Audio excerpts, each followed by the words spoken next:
My name is Garth. I'm a technical analyst and an ETF strategist with traderscorner.co.za.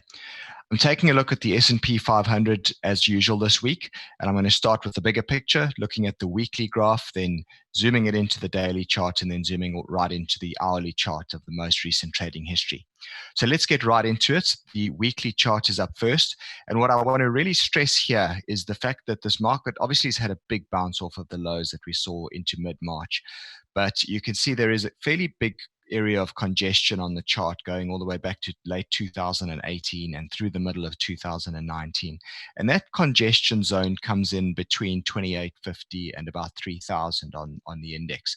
Notice also that the 61.8% retracement of this entire market crash that we saw during March, that retracement comes in at about 29.35, and the market has been fairly sticky around that area over the last week or so. We saw a shooting star reversal candle 2 weeks ago, but that was undone by last week's bullish candle. This week's gotten off to a fairly strong start again, but let's see how the rest of the week pans out. If the market does nudge up a little bit further from here, the underside of the 50-week moving average comes in at about 3,000, and you'll see in future charts that that is also an area that corresponds with the 200-day moving average as well. Also on this weekly chart, take a look at the RSI, that's the Relative Strength Index, and notice that it is still stuck below 50. And that's always an indication of bullish or bearish trend. So if your RSI is stuck below 50, that often is an indication of a bearish market or downward trending market. Whereas if your RSI is above 50, that is often associated with a market that's got in a rising trend and is fairly strong. So for the time being, the weekly RSI here is still below 50, albeit that it's knocking on the underside of that 50 level. And we'll need to watch that very carefully this week to see whether that holds or whether it breaks to the downside. If we move on then to the daily chart of the S&P 500, here you can see the more recent trading activity over the last 6 months.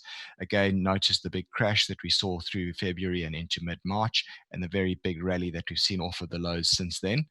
The market has pushed up into the 61.8% retracement level, as I mentioned on the previous slides. That comes in at 29.35, and the market has been fairly sticky around that area over the last week or two.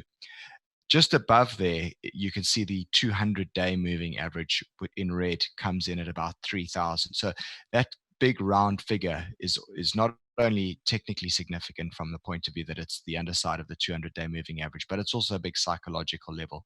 Also notice that there is a gap in the chart from early March, which comes in just above 3,000. So it's about 3,020. You've actually got a gap in the chart there. So if this market does push up, and it pushes up through the recent highs that we've seen, which are around about 29.50. If it pushes out through 29.50, then there's a fairly good chance we see it reach up to 3,000, go and tag that 200-day moving average and perhaps try and fill the gap from early March. And then we'll see what happens from then, whether the market has the impetus to run further or not. Do keep in mind that from a seasonal perspective, we've now moved into that time of the year where markets are choppy and somewhat range bound, and that whole sell in May and go away saying, which is so famous in the markets, is somewhat relevant. And it does often indicate that these middle months of the year can be a little bit weak for the overall market. So keep in mind that, and also do be a little cautious if the market does push up to that 200-day moving average and it reverses down from there. It could indicate that we've got a little bit of a consolidation and a pullback coming through June. My final chart today zooms in more closely, and this is an hourly chart of the S&P 500. What's evident here is a channel that is evident over the last month or so.